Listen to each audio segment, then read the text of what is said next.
अस्सलामु अलैकुम। उम्मीद है त सब ठीक ठाक खैर खैरियत सां हूंदो।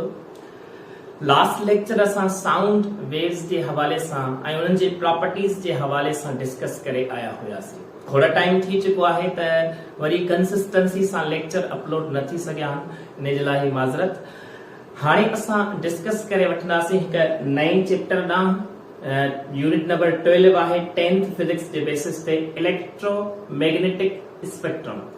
हाँ, इलेक्ट्रोमैग्नेटिक स्पेक्ट्रम के डिस्कस करण खां पहिरियां तव्हां खां कुछ इहो सवाल पुछां त जॾहिं तव्हां रेडियो ॿुधंदा आहियो, टेलीविज़न ॾिसंदा आहियो या माइक्रोवेव ओवन में का शइ पचाइबी आहे या गरम कबी आहे, त उन वक़्तु तव्हांखे ख़बर आहे त कहिड़ा वेव्स यूज़ कबा आहिनि?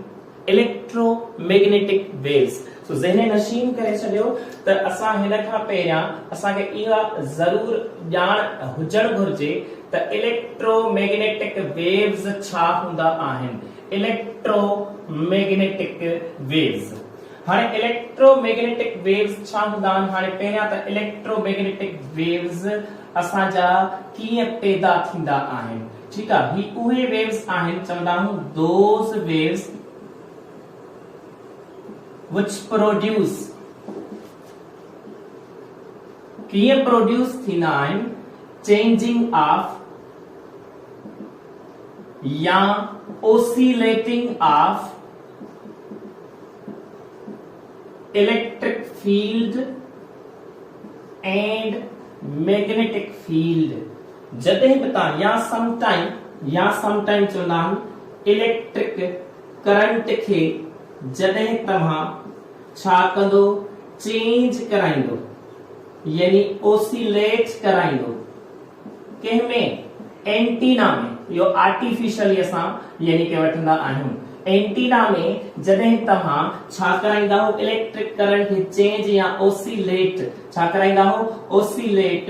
त उन वक़्तु एंटीना में असांजा कहिड़ा वेव्स पैदा थी सघनि था? Electromagnetic waves. सो अगेन ॿुधी छॾियो, इलेक्ट्रोमैग्नेटिक वेव्स असांजा कीअं पैदा थींदा आहिनि, यानी कि ही उहे वेव्स आहिनि जेके कीअं पैदा थींदा आहिनि? Changing electric field and magnetic field. This is magnetic field and this is electric field. ये electric field आहे ऐं ही असांजी magnetic field आहे। हाणे तव्हांखे ख़बर हुजणु घुर्जे लेकिन ही असां कंसीडर था कयूं या एंटीना। हाणे हिन में असां AC सोर्स ॾींदा आहियूं। ठीकु आहे, एसी सोर्स जीअं माना current, AC source AC current ॾींदा आहियूं, प्रोवाइड कराईंदा आहियूं वोल्टेज जे ज़रिए। इते असां कंसीडर कंदा आहियूं त चार्ज जेकॾहिं रेस्ट में आहे त इन वटि इलेक्ट्रिक फील्ड हूंदी आहे। हूअं त एक्चुअल में चार्ज वटि ॿई फील्डूं हूंदियूं आहिनि, पर हिते असां कंसीडर था कयूं रेस्ट जे बेसिस ते, त इन में असां इलेक्ट्रिक फील्ड कंसीडर कंदा आहियूं। ऐं जॾहिं चार्ज मूव कंदो आहे त उन वक़्तु जेका फील्ड ईंदी आहे उहा मैग्नेटिक फील्ड ईंदी आहे। मैग्नेटिक फील्ड ईंदी आहे जॾहिं इहे ॿई चेंज थींदियूं आहिनि due to the AC source voltage ऐं करंट जे बेसिस ते, त पोइ उन वक़्तु असांजा electric field magnetic field, electric field magnetic field, इन बेसिस ते असांजी इलेक्ट्रिक फील्ड ऐं मैग्नेटिक फील्ड इहे ॿई चेंज थियण जे करे हितां वेव्स प्रोड्यूस थींदा आहिनि। They are called electromagnetic waves. त हाणे इहा तव्हांखे ॼाण हुजे त ही उहे वेव्स हूंदा आहिनि जिन खे असां प्रीवियस लेक्चर में वेव्स जे बारे में पढ़ी आया हूं। They require no any medium. हिननि खे कंहिं बि मीडियम जी ज़रूरत न पवंदी आहे। माना जेकॾहिं असां वैक्यूम जी ॻाल्हि कयूं या छो जो असां ॻाल्हि कंदासीं वैक्यूम जे बेसिस ते, त वैक्यूम मां जॾहिं ट्रांसफर थी ईंदा आहिनि उन वक़्तु इन्हनि खे मीडियम जी ज़रूरत न पवंदी आहे। यानी सन खां जॾहिं असांजे एटमॉस्फेयर ॾे ईंदा आहिनि उन वक़्तु हिननि खे कंहिं बि क़िस्म जे मीडियम जी ज़रूरत न पवंदी आहे। त हाणे असां यानी कि इन्हनि जे बारे में इहा ॻाल्हि कयूं, कुझु प्रॉपर्टीज पढ़ूं, लेकिन इन खां पहिरियां जेको टाइटल आहे इलेक्ट्रोमैग्नेटिक स्पेक्ट्रम,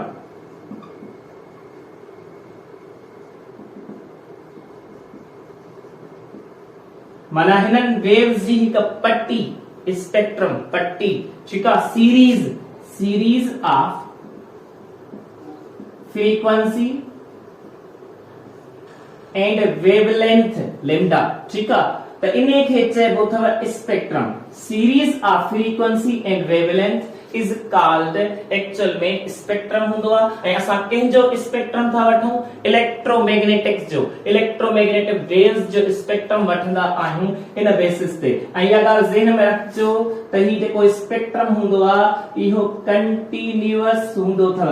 ज़हन नशीन करे छॾियो, जॾहिं बि असां इलेक्ट्रोमैग्नेटिक स्पेक्ट्रम चवंदा आहियूं त उहो कंटीन्यूअस हुंदो आहे, कंटीन्यूअस छा हुंदो आहे, जॾहिं बि इहे वेव्स जी सीरीज असां डिफाइन कंदा आहियूं त इन जे विच में को गैप न हूंदो आहे। त इहो जेको गैप न हुजण जो कॉन्सेप्ट आहे, असां इन जे लाइ चई सघूं था त इहो कंटीन्यूअस आहे। पर कुझु ॿियो बि हिकिड़ो स्पेक्ट्रम असां कंसीडर कंदा आहियूं जेको लाइन स्पेक्ट्रम हूंदो आहे, जिन जे विच में को गैप हूंदो आहे।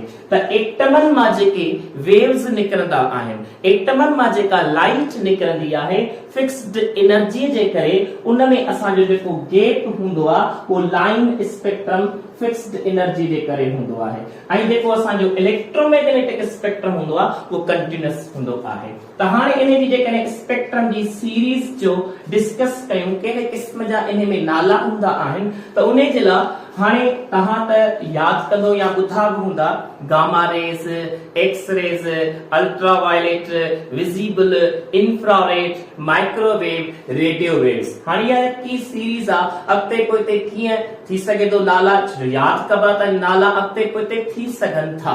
त हाणे असां छा कंदासीं, इन जे लाइ हिकिड़ो सेंटेंस आहे, गोचू, यादि करण जे लाइ, गोचू के पास एक विम बार होता था।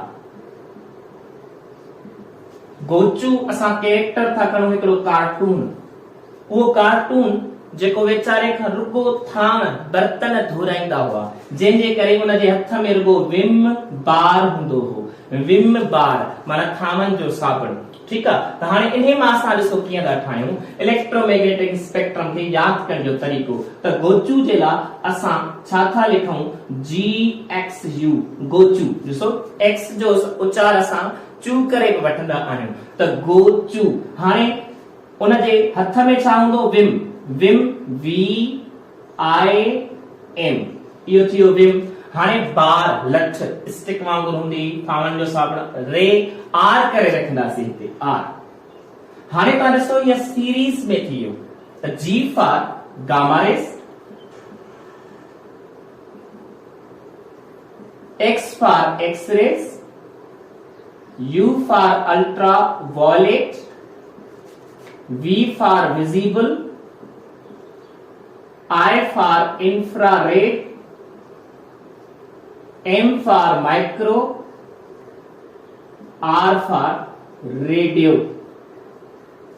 त ॾिसो इहो केॾो सवलो तरीक़ो आहे यादि करण जो। गोचू के पास एक विम बार था, गोचू जो GXU ऐं विम जो VIM, बार जो रे R, ठीक है। त G for gamma rays, X for X rays, U for ultraviolet, V for visible, I for infrared, M for microwave, R for radio waves. त इहा सीरीज अथव। त ज़हन नशीन करे छॾियो त हीअ गामा खां वठी रेडियो वेव्स ताईं हिकिड़े क़िस्म जी सीरीज आहे। कंहिंजी सीरीज हूंदी, फ्रीक्वेंसी ऐं वेवलेंथ जे बेसिस ते इहो स्पेक्ट्रम जो कॉन्सेप्ट हूंदो। त हाणे असां इलेक्ट्रोमैग्नेटिक वेव्स जो कुछ प्रॉपर्टी डिस्कस कयूं त इहे छा वेव्स हूंदा आहिनि। त ज़हन में रखजो इहे ट्रांसवर्स वेव्स हूंदा अथव। ट्रांसवर्स वेव्स केड़ा वेव्स हूंदा आहिनि, त चवंदा आहियूं जेके जॾहिं बि वाइब्रेशन थिए, वाइब्रेशन ऐं प्रोपगेशन, इन्हनि ॿिन्ही जे विच में एंगल छा हुजे, 90, माना परपेंडिकुलर। जॾहिं बि ये परपेंडिकुलर हूंदा आहिनि 90 ते, जॾहिं वाइब्रेशन ऐं प्रोपगेशन थींदी आहे त अहिड़े क़िस्म जे वेव्स खे चइबो अथव ट्रांसवर्स वेव्स। त इलेक्ट्रोमैग्नेटिक वेव्स बि कहिड़ा आहिनि, ट्रांसवर्स वेव्स। अच्छा, इन में इन जी स्पीड जेकॾहिं वठूं त 3 × 10⁸ मीटर पर सेकंड हूंदो अथव।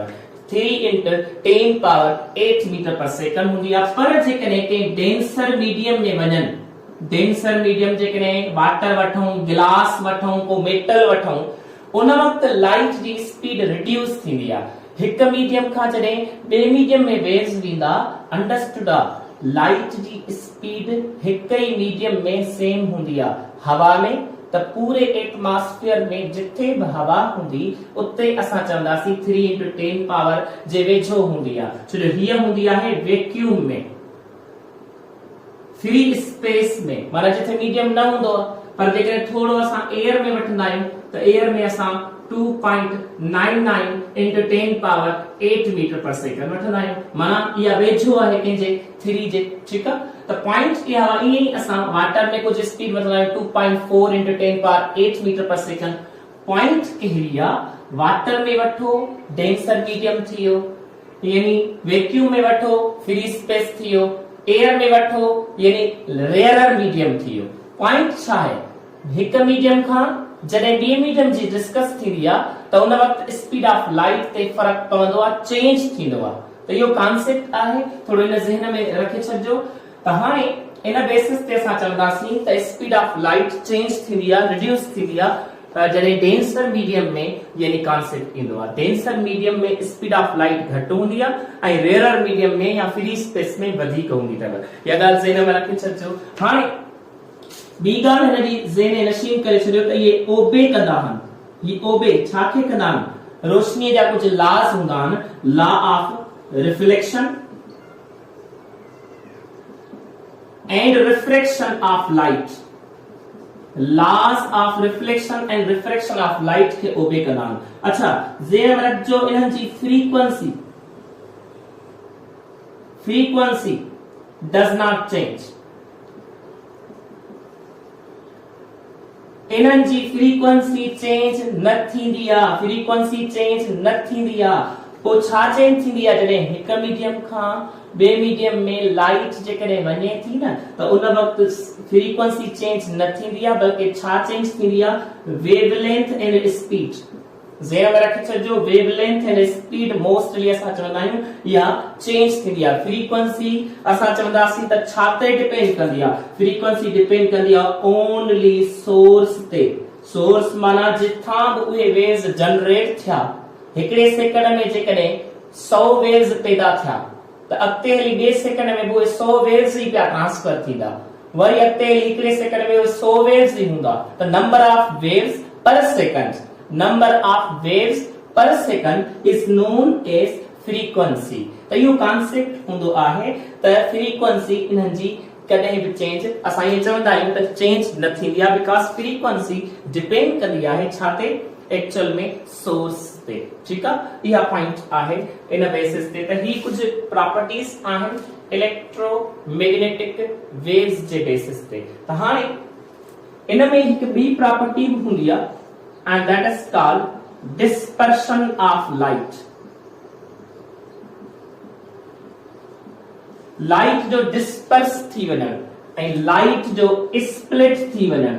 छा मिसाल दार जेकॾहिं असां विजिबल लाइट वठूं, विजिबल लाइट, ठीकु आहे, जेका असां ॾिसी सघूं, त विजिबल लाइट खे असां हिकिड़ो कलर खणूं था वाइट, ठीकु आहे, वाइट कलर असां खणूं था ऐं प्रिज्म हिते हुजे, प्रिज्म, ठीकु आहे। प्रिज्म छा हूंदो आहे, हिकिड़ो ट्रांसपेरेंट मटीरियल या मीडियम आहे जेको लाइट खे पास कराईंदो, बेंड कराईंदो ऐं हिकिड़ो कलर पैटर्न ज़ाहिर कराईंदो। कलर पैटर्न जा मतलब आहे त हिकिड़े कलर खे डिफरेंट कलर में कन्वर्ट कराईंदो आहे। त हाणे पॉइंट इहा वा, हितां सपोज असां लाइट जेकी आहे उहा वाइट था फॉल करायूं, वाइट कलर जी, ठीकु आहे।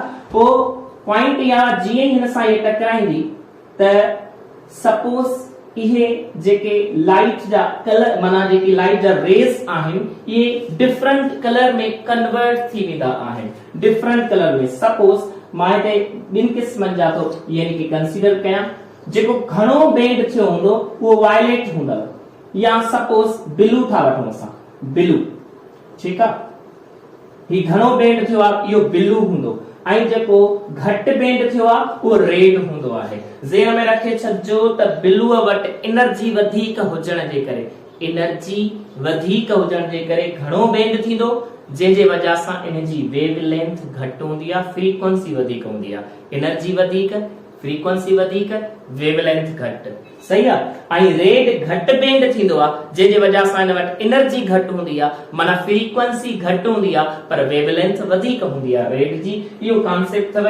त इन जे बारे में डिटेल में असां हींअर पढ़ंदासीं त इन में जेको विजिबल आहे, विजिबल जो बि हिकिड़ो स्पेक्ट्रम आहे विबग्योर, ऐं इन्हनि जूं वेवलेंथ जा कुझु वैल्यूज आहिनि, उन्हनि ते डिस्कस करे था वठूं। जेसिताईं तव्हां नोट करे वठो, शाबाश, स्क्रीनशॉट करे वठो। थैंक यू जी। त असां हाणे डिस्कस करे था वठूं, जीअं असां इलेक्ट्रोमैग्नेटिक स्पेक्ट्रम डिस्कस करे आया आहियूं, जंहिंमें असांजो gamma rays, X rays, ultraviolet, visible, infrared, microwave, radio waves.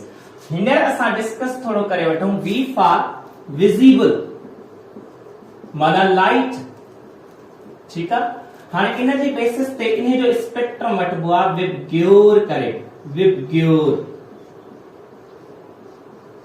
V for violet, I for indigo, B for blue, G for green, Y for yellow, O for orange, R for red। त हाणे इन basis ते असां discuss था कयूं त इन जी wavelength जी range छा हूंदी आहे, वेवलेंथ जी रेंज, ठीक आहे। त हाणे असां इन बेसिस ते डिस्कस करे वठूं था त इन जी वेवलेंथ जी जेका रेंज हूंदी आहे उहा असांजी छा हूंदी आहे। त हाणे इहा ॻाल्हि ज़हन में रखे छॾिजो। हिन जी जेकॾहिं असां वठूं त गामा जी घटि में घटि वेवलेंथ हूंदी आहे लेस देन 10 पावर -3 नैनोमीटर।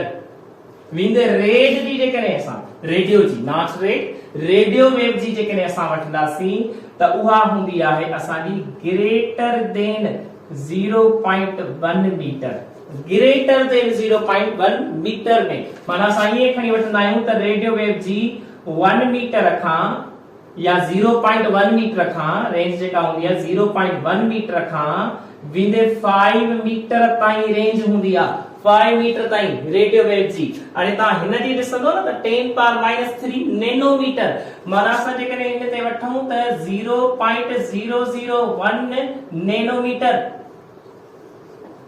एतरी घटि हूंदी आहे। त इन बेसिस ते असां चवंदासीं त इन जी रेंज आहे, पर विजिबल जी रेंज वठंदासीं त उन जी हूंदी आहे 400 नैनोमीटर खां वेंदे 700 नैनोमीटर। हाणे असांखे कीअं ख़बर पए त 400 कंहिंजी हूंदी ऐं 700 कंहिंजी हूंदी? त सवेर असां हिकिड़ो प्रोसेस डिस्कस करे आयासीं, डिस्पर्शन। जॾहिं बि हिकिड़ो कलर व्हाइट कलर जेकॾहिं असां कंसीडर था कयूं ऐं उहो कन्वर्ट थिए 7 डिफरेंट कलर्स में, स्प्लिट थिए, त असां इन खे चवंदा आहियूं डिस्पर्शन ऑफ लाइट, ठीक आहे। त हाणे जेकॾहिं असां हितां लाइट कलर जी हवाले सां रेस था वठूं, सपोज हिकिड़ो एॾो घणो बेंड थी वियो, ॿियो थोड़ो इन खां अञा घटि बेंड थियो, ॿियो अञा इन खां घटि बेंड थियो। Suppose this is violet, this is blue and this is red. हाणे इहा पॉइंट ज़हन में रखजो, जॾहिं घणो जेको बेंड थींदो आहे उन वटि एनर्जी वधीक, फ्रीक्वेंसी वधीक, पर वेवलेंथ घटि। हाणे ब्लू खे ॾिसंदासीं त घटि बेंड थियो आहे, माना ब्लू ऐं वायलेट खे असां कंपेयर कंदासीं त ब्लू जी एनर्जी घटि, वरी फ्रीक्वेंसी बि घटि, पर वेवलेंथ थोड़ी वधीक, कंहिंखां? वायलेट खां। वरी जो रेड खे ब्लू सां कंपेयर कंदासीं त रेड सफ़ा घटि बेंड थियो आहे, माना इहो मतिलबु इहो आहे त इन वटि एनर्जी घटि, फ्रीक्वेंसी घटि, वेवलेंथ वधीक। त पोइ हाणे ॾिसूं, माना वेवलेंथ कहिड़ी वधीक आहे? 700। कहिड़ी घटि आहे? 400। त हाणे अचो, तव्हांखे ख़बर हुअणु घुर्जे त वायलेट जी केतिरी हूंदी आहे? 400 नैनोमीटर।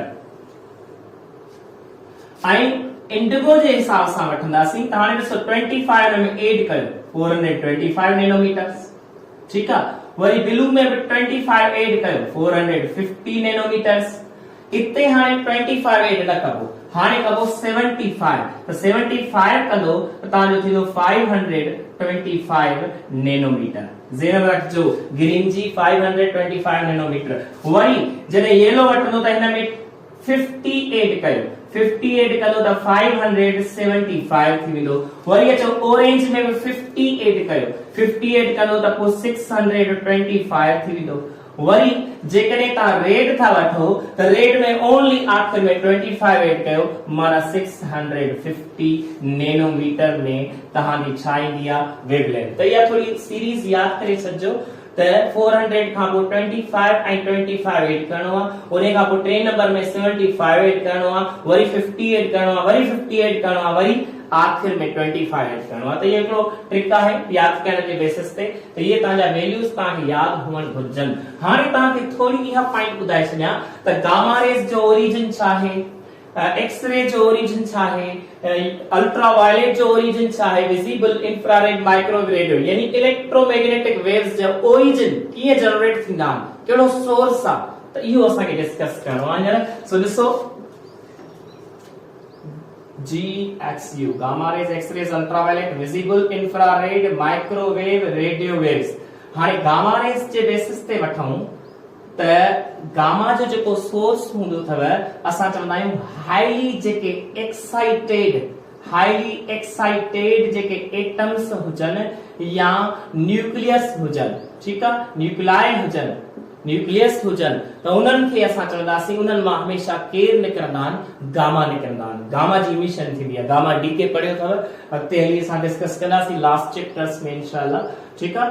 त हाणे एक्स-रे त एक्स-रे जी ओरिजिन छा आहे, माना कीअं प्रोड्यूस कबा आहिनि, त इहो असां चवंदासीं त जॾहिं बि इलेक्ट्रॉन्स बम्बॉर्ड कराइबा आहिनि छा ते, कंहिं न कंहिं टारगेट ते, कंहिं न कंहिं अहिड़े माना पर्टिकुलर टारगेट ते। जीअं मिसाल ॻाल्हि असां हिकिड़ो एग्जांपल खणंदा आहियूं मोलेब्डेनियम, ठीकु आहे। मोलेब्डेनियम हिकिड़ो अहिड़ो टारगेट मटीरियल हूंदो आहे जंहिंजे मथां असां इलेक्ट्रॉन अची स्ट्राइक कराईंदा आहियूं, बम्बार्ड कराईंदा आहियूं, पोइ जीअं ई हुन सां लॻंदो आहे, टकराईंदो आहे इलेक्ट्रॉन हाई वोल्टेज वारो, त हुन मां इमिशन कंहिंजी थींदी आहे, एक्स-रेज़ जी, ठीकु आहे। इहा ॻाल्हि ज़हन में रखिजो। हाणे अल्ट्रावायलेट जो हूअं त असां चवंदासीं सन आहे सोर्स, स्टार्स सोर्स आहे, ठीकु आहे, सन स्टार्स जेके हूंदा आहिनि। पर जेकॾहिं असां आर्टिफिशियली, जीअं आर्टिफिशियली जो एग्जांपल ॾिनो त इलेक्ट्रॉन बम्बार्ड कराइबा टारगेट ते, हुन मां एक्स-रे निकिरंदा। ईअं ई अल्ट्रावायलेट जो जेको आर्टिफिशियली तरीक़ो थी सघे थो, त उहो मरकरी, जेकॾहिं मरकरी खे असां एडो टेम्परेचर ॾेई करे वेपर्स जी स्टेट ते रखूं, वेपर्स जे फॉर्म में रखूं, ऐं उन मां वेपर्स मां इलेक्ट्रिक करंट खे पास करायूं। करंट खे कंहिं मां पास करायूं, जेके वेपर्स जे फॉर्म में मरकरी हुजे, मरकरी कहिड़े फॉर्म में हुजे, स्टेट में हुजे, वेपर्स में, ठीकु आहे। उन मां जॾहिं करंट गुज़रंदो आहे त ज़हन में रखी छॾियो, उन मां अल्ट्रावायलेट इमिशन थींदी आहे, अल्ट्रावायलेट जनरेट थींदा आहिनि, ठीकु आहे। हिकिड़ी इहा ॻाल्हि ज़हन में रखिजो।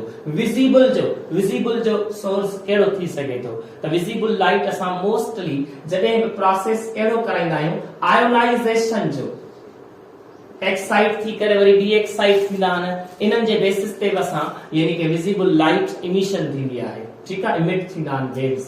हाणे उन खां पोइ इंफ्रारेड जे लाइ असां चवंदासीं हॉट बॉडी जेका हूंदी आहे या ब्लैक बॉडी जेका हूंदी आहे, सन हूंदा आहिनि, स्टार्स हूंदा आहिनि, त इहे इंफ्रारेड इन जा थी सघनि था। इवन अर्थ जॾहिं तपी वेंदी आहे, उन अर्थ मां बि इंफ्रारेड निकिरंदा आहिनि, ठीकु आहे। अर्थ में जेके जज़ब थींदा आहिनि, अर्थ में जेके अची जज़ब थींदा आहिनि, उहे बि असांजा इंफ्रारेड हूंदा अथव।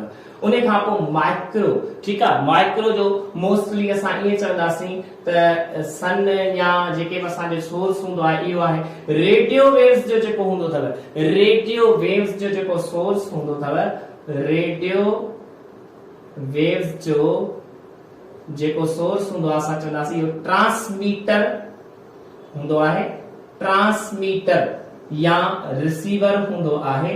लेकिन इन जे लाइ असांखे छा करणो पवंदो आहे, इलेक्ट्रिक करंट खे ओसिलेट कराइणो पवंदो आहे। इलेक्ट्रिक करंट खे ओसिलेट कराईंदासीं ट्रांसमीटर या रिसीवर जे बेसिस ते।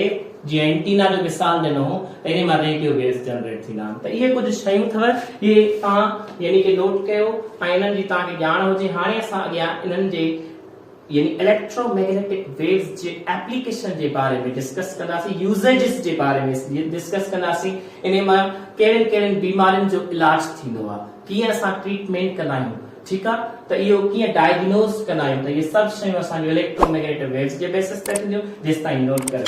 जी बाबा, त हाणे ॾिसो असां डिस्कस करे था वठूं एप्लीकेशंस ऑफ इलेक्ट्रोमैग्नेटिक वेव्स यानी यूजेजेस। त हाणे पहिरियां गामा रेस जे बेसिस ते ॻाल्हि कयूं। रेडिएशन थेरेपी कराईंदा आहियूं use to trace the cancer जी जेके बीमारी हूंदी आहे उनखे ट्रेस करण जे लाइ मोस्टली असां रेडियोथेरेपी रेडिएशन थेरेपी थींदी आहे। गामा नाइफ रेडियो सर्जरी छा हूंदी आहे, जंहिंमें असां डिस्ट्रॉय कराईंदा आहियूं ब्रेन ट्यूमर्स, दिमाग में जेके गोड़ा हूंदा आहिनि न उन्हनि खे डिस्ट्रॉय कराईंदा आहियूं गामा जे बेसिस ते। गामा नाइफ रेडियो सर्जरी चइबो आहे उनखे। ॿियो हूंदो आहे PET positron emission tomography use to trace the imaging of brain tumours, माना जेको ब्रेन में गोड़ा जेके आहिनि उहे कीअं आहिनि, केतिरा वॾा आहिनि, उनजी इमेज करणु, माना उनजो फोटो कढणु, उनखे ॾिसणु, ठीकु आहे, त इहो यूजेज आहे गामा जे हवाले सां।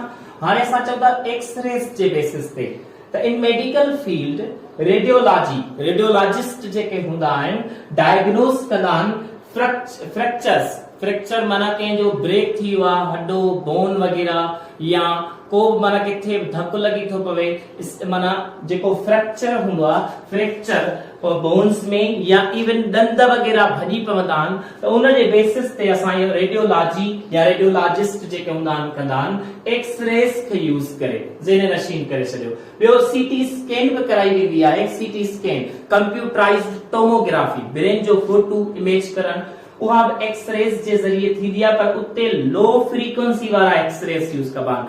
लो फ्रीक्वेंसी वारा माना 3D इमेजेस ब्रेन जूं कढण जे लाइ। उन खां पोइ रेडियोथेरेपी हिते थींदी आहे, हाई फ्रीक्वेंसी एक्सरेस थींदा आहिनि टू किल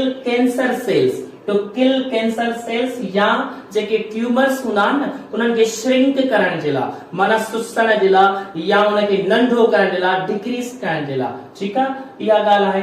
इंडस्ट्रीज में जेके एक्सरेस जे हवाले सां ॻाल्हि थींदी आहे, मटीरियल यूज़ थींदा to detect the inside of defects, माना जेके मटीरियल अंदरां के टेड़ा आहिनि, के फिडा आहिनि, के मुड़ियल आहिनि, के ख़राब आहिनि, त उन्हनि खे चेक करण जे लाइ असां यानी के रेडियोथेरेपी करे सघूं था ऐं कंदा आहियूं एक्सरेस जे ज़रिए। अल्ट्रावायलेट स्किन डिजीज जे बेसिस ते थींदी आहे। मोस्टली अल्ट्रावायलेट जॾहिं बि असांजे सन मां रेडिएशंस अची वेंदा आहिनि या लॻंदा आहिनि, त उनमें कॉन्सेप्ट ईअं हूंदो आहे त उन जे करे बीमारी थींदी आहे, स्किन जी डिजीज थींदी आहे, और जंहिंजे वजह सां सन बेड्स यूज़ कबा आहिनि। सन बेड्स उन सां छा थींदो आहे, आर्टिफिशियल टेनिंग थींदी आहे। टेनिंग छा हूंदो आहे, टेनिंग हूंदो आहे त जेका स्किन हूंदी आहे उनखे थोरो थुल्हो करणु, उनखे थोरो गहरो, छो जो स्किन कंहिंजी नाज़ुक हूंदी आहे, सन जा रेज़ अची जीअं किरंदा आहिनि त उते उनजी स्किन में बीमारी थींदी आहे, ऐं उहा यानी के जेके माना उन जे बेसिस ते वठंदा आहियूं त उहा असां छा कंदा आहियूं, सन बेड्स यूज़ कंदा आहियूं, ठीकु आहे, सन बेड्स।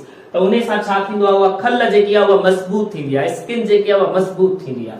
इहो कॉन्सेप्ट आहे। ॿियो हूंदो आहे स्टेरिलाइजेशन छा आहे, जेके बैक्टीरिया हूंदा आहिनि न उन्हनि जी सफ़ाई करणु, स्टेरिलाइजेशन माना जीवड़न जी सफाई, ठीकु आहे, माना बैक्टीरिया जे बेसिस ते। त अल्ट्रावायलेट किल कंदो आहे छाखे, हार्मफुल जेके बैक्टीरिया हूंदा आहिनि उन्हनि खे, लेकिन उन में असां कहिड़ा हूंदा आहिनि, अल्ट्रावायलेट बी वारे टाइप जा ऐं अल्ट्रावायलेट सी वारे जे बेसिस ते, छो इहे हार्मफुल हूंदा आहिनि, ठीकु आहे। ॿियो स्टेरिलाइज फूड बि कंदा आहियूं, माना फूड जी बि असां स्टेरिलाइज कंदा आहियूं, माना उनखे असां सफ़ाई कंदा आहियूं बैक्टीरिया जी, जीवड़नि जी। ऐं जेके मेडिकल में मोस्टली यूज़ थींदा आहिनि मेडिकल पर्पस जे बेसिस ते, या मेडिकल हॉस्पिटल में जेके इक्विपमेंट्स हूंदा आहिनि, जेके बि डिवाइसेस हूंदा आहिनि, उन्हनि जी बि सफ़ाई थींदी आहे, उन्हनि जी बि असां स्टेरिलाइज कंदा आहियूं अल्ट्रावायलेट जे ज़रिए, ठीकु आहे। ऐं असां विजिबल जेके हूंदा आहिनि उहे ऑप्टिकल फाइबर जे बेसिस ते यूज़ थींदा आहिनि। ऑप्टिकल फाइबर छा हूंदो आहे, हिकिड़ो अहिड़ो मटीरियल या अहिड़ो जेको आहे असांजो, जंहिंमें असांजी टोटल इंटरनल रिफ्लेक्शन थींदी आहे, जेकी इंटरनेट जी वायर हूंदी आहे इहो ऑप्टिकल फाइबर अथव। त हाणे इन में एंडोस्कोप हिकिड़ो प्रोसेस आहे टू सी एबनॉर्मलिटीज इन ऑर्गन्स लाइक स्टमक या अदर्स। एंडोस्कोप हिकु अहिड़ो डिवाइस हूंदो आहे जीअं असां चवंदा आहियूं अल्ट्रासाउंड कराईंदा आहियूं त हिन बेसिस ते असां जेको स्टमक या ॿिया जेके ऑर्गन हूंदा आहिनि उन्हनि जो ॾिसण त माना फोटो कढण या उन्हनि खे इमेज करे ॾिसण त वाकई उहे यानी कीअं ख़राब आहिनि या छा थियो आहे, उन्हनि जी कहिड़ी बीमारी आहे या छा थियो आहे, उन्हनि में कहिड़ी एबनॉर्मलिटीज आहिनि। जी त हाणे ॾिसो इंफ्रारेड जेके वेव्स हूंदा आहिनि उहे टेलीविजन में रिमोट कंट्रोलर में रिमोट कंट्रोल ठीकु आहे ऐं बरकलर अलार्म जे बेसिस ते। बरकलर अलार्म कहिड़ो हूंदो आहे जेको सिक्योरिटी पर्पस जे लाइ चोरनि खे, चोर अंदर दाख़िल थियनि था या छा त उन्हनि खे यानी पकड़ण जे लाइ और माना ये समझो त प्रोटेक्शन जे लाइ यूज थींदा अथव इंफ्रारेड ऐं मोस्टली मिलिट्री जेको टेक्नोलॉजी आहे मिलिट्री टेक्नोलॉजी उन में यूज थींदो आहे। माना फौजी जेको डिफेंस वारा इदारा आहिनि उन्हनि में इंफ्रारेड यूज कंदा आहिनि यानी कि सिक्योरिटी पर्पस जे लाइ ठीकु आहे। ॿिया हूंदा आहिनि माइक्रोवेव्स। हाणे माइक्रोवेव्स मोस्टली जीअं माइक्रोवेव ओवन आहे माना जेके कंहिं शइ खे कुक करणो आहे गरम करणो आहे उन में बि असांजा माइक्रोवेव्स यूज थींदा आहिनि। ॿियो सैटेलाइट में घणे क़दर यूज थींदा आहिनि। सैटेलाइट में पोइ सैटेलाइट में का टीवी थी हले, सैटेलाइट में को रेडियो आहे, सैटेलाइट में का स्क्रीन ॾिसणी आहे त उन जे बेसिस ते असां माइक्रोवेव्स जो इस्तेमाल कंदा आहियूं। ॿिया असांजा हूंदा आहिनि रेडियो वेव्स।